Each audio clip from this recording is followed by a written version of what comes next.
Olá! Na aula de hoje vamos ver o efeito Doppler.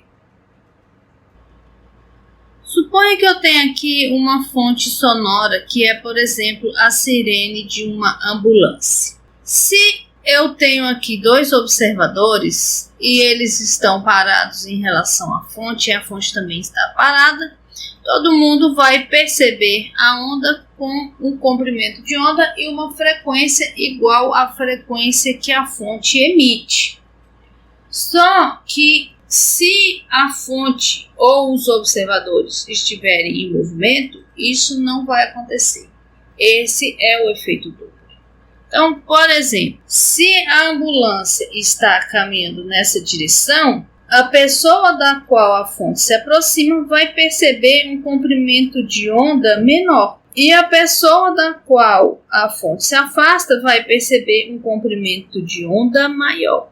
E eu quero saber o que acontece com a frequência dessas ondas, ok? Como que a gente encontra essas frequências? Então, vamos pensar inicialmente que eu tenho a fonte se aproximando do observador e o observador está parado.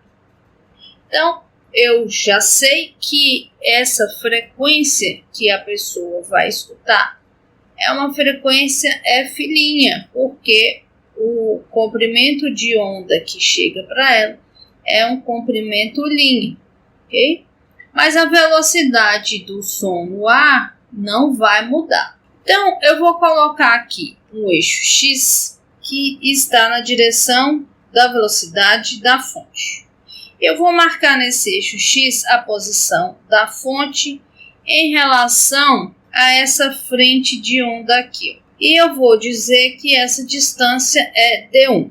Então, distância percorrida por essa frente de onda é a distância entre o ponto em que ela foi emitida até o ponto nesse instante T. Se ela percorreu essa distância com a velocidade v, essa distância é v vezes o tempo. Agora, essa frente de onda aqui, ela foi emitida no momento anterior. Então, essa frente de onda foi emitida quando a ambulância estava nesse ponto. E essa distância eu vou chamar de D2. Essa distância D2 é a velocidade do som no ar, v, mais o intervalo de tempo t, mais um período, porque eu estou pegando duas frentes de ondas consecutivas. A distância entre elas é lambda. Então, eu vou ter que a diferença de tempo em que as duas foram emitidas é um período. Agora, a distância entre o ponto em que essa frente de onda foi emitida e o ponto em que essa frente de onda foi emitida é justamente o quanto a fonte andou entre essa emissão e essa. Então, é a distância da fonte. A distância da fonte é a velocidade da fonte vezes o período. Daqui para cá, decorreu um período, ok? Essas distâncias, obviamente, não estão em escala, é só para a gente poder entender o processo, ok? Agora, quem é essa distância D2? Essa distância D2 pode ser calculada como a distância que a fonte andou, mais a distância D1, mais o comprimento de onda, que é a distância entre as duas frentes de onda. Então, eu vou calcular o comprimento de onda lambda como sendo o D2 menos o D1 menos o tanto que a fonte andou, ok? Então, o lambda vai ser o D2 menos o D1 menos a distância da fonte. Substituindo esses dados aqui, eu vou ter o D2 é a velocidade do som vezes o tempo, mais a velocidade do som vezes o período. O D1 é a velocidade do som vezes o tempo. Então, aqui, ó, quando eu subtrair esse cara desse cara, vai sobrar só a velocidade vezes o período, que está aqui. menos o d da fonte. O d da fonte é a velocidade da fonte vezes o período. Então, eu posso colocar o período em evidência. Então, o comprimento de onda λ' vai ser a velocidade do som menos a velocidade da fonte vezes o período. Substituindo aqui, eu tenho que a frequência F' é a velocidade do som no ar, dividido pela diferença entre a velocidade do som e a velocidade da fonte, vezes o período. E 1 sobre o período é justamente a frequência de emissão da fonte. Então, a frequência vai ser alterada dessa forma. Agora, se a fonte está se afastando do observador, o que vai acontecer? A gente vai fazer o mesmo raciocínio. Vou marcar a posição em que essa frente de onda foi emitida em relação a esse eixo X. Então, está aqui o D1. O D1 vai ser a velocidade do som no ar vezes o tempo t. Agora, a posição dessa frente de onda no momento em que ela foi emitida é essa aqui. Então, eu tenho essa distância que é a distância D2. Então, essa frente de onda foi emitida enquanto a ambulância ainda estava aqui. Daqui para cá decorreu um período, que é justamente a diferença entre as emissões de frente de ondas consecutivas. Então, essa distância D2 vai ser a velocidade do som no ar, o tempo t mais um período.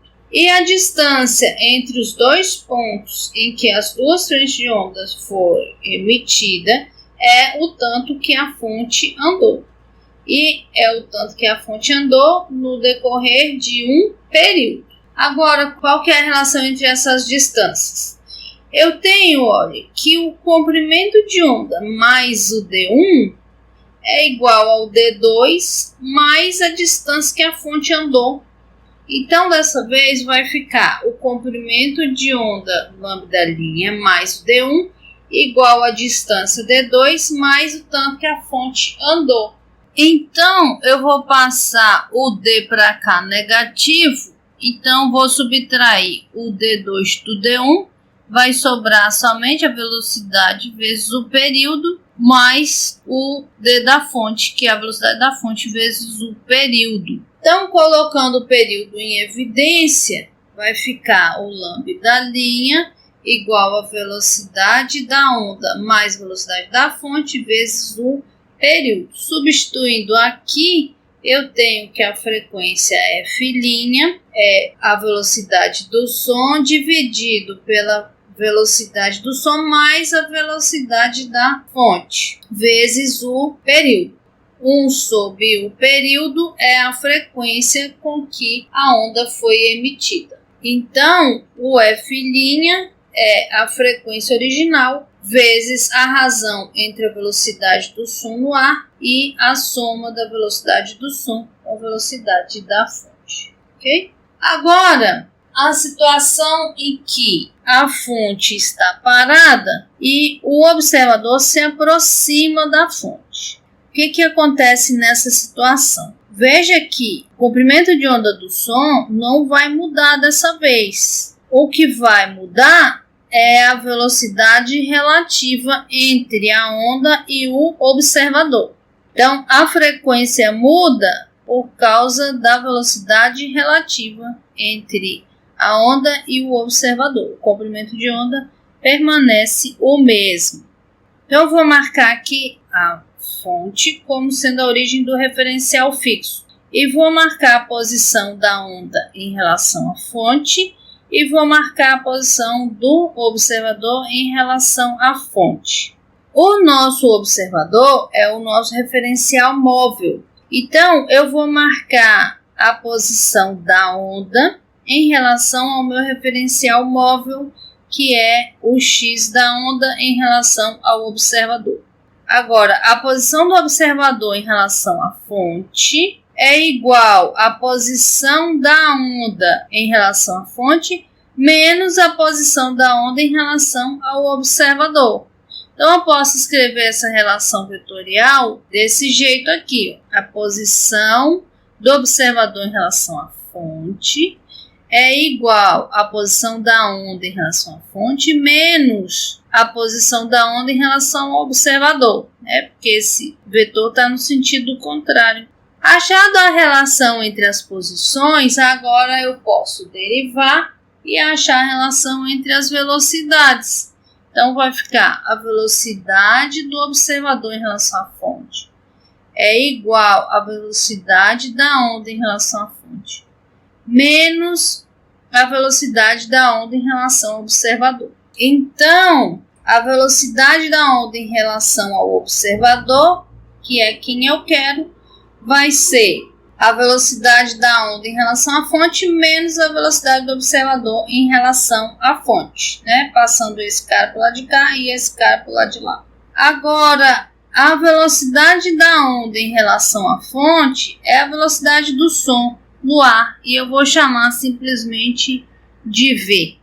Vou substituir aqui, vai ficar a frequência F' é igual a soma da velocidade da onda no ar mais a velocidade do observador dividido pelo comprimento de onda lambda.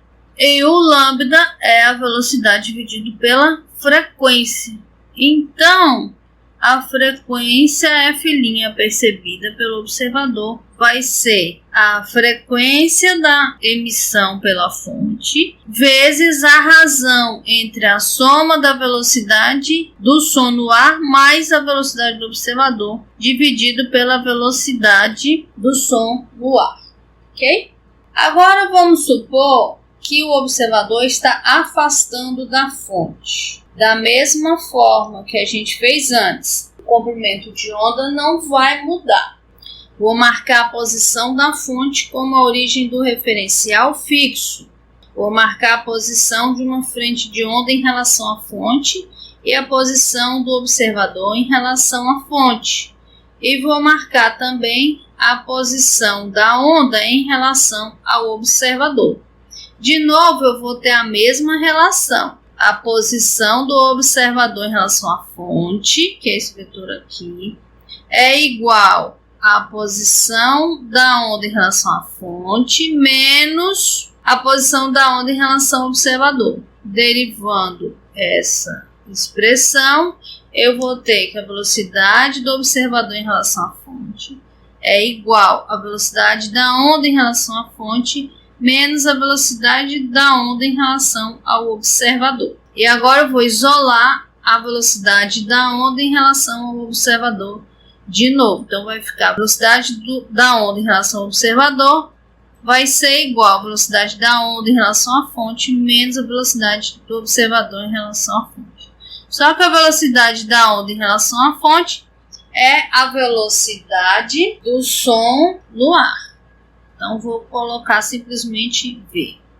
Então, agora, a frequência que a pessoa vai escutar vai ser proporcional à diferença entre a velocidade do som no ar e a velocidade do observador.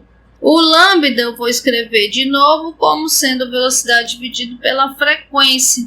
Então, a frequência percebida pelo observador vai ser igual à frequência da fonte vezes a razão entre a diferença da velocidade do som no ar e a velocidade do observador dividido pela velocidade do som no ar. Ok?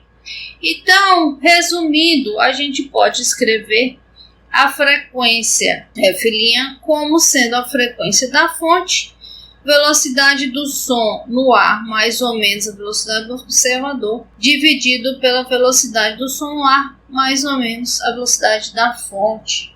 Então, o que vai acontecer? Sempre que a fonte e o observador estão se aproximando, a frequência aumenta. Sempre que a fonte e o observador estão se afastando, a frequência diminui. Então, você vai escolher esses sinais de mais ou de menos de acordo com esse aumento ou diminuição da frequência percebida pelo observador, se ele está aproximando ou se ele está se afastando da fonte, ok? Bem, com isso a gente encerra o capítulo de ondas longitudinais que a gente viu através das ondas sonoras.